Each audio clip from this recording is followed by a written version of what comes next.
उस रात मैं अपने शिष्यों के पैर धोने के लिए झुका और जब पतरस के पैर धोने लगा तो पतरस ने मना कर दिया। तो मैंने कहा कि अगर मैं पैर नहीं धोऊंगा तो मेरा तेरे साथ कोई रिश्ता नहीं।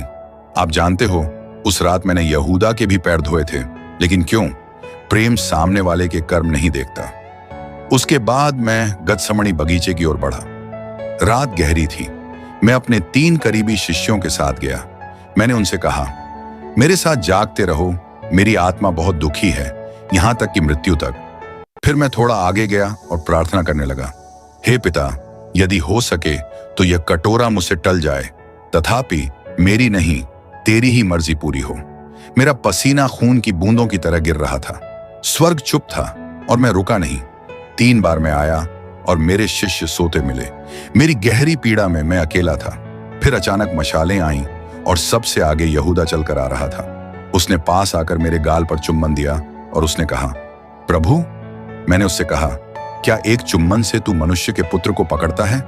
फिर वो लोग आए, मुझे बंधा और सब शिष्य भाग गए। मैं अकेला था।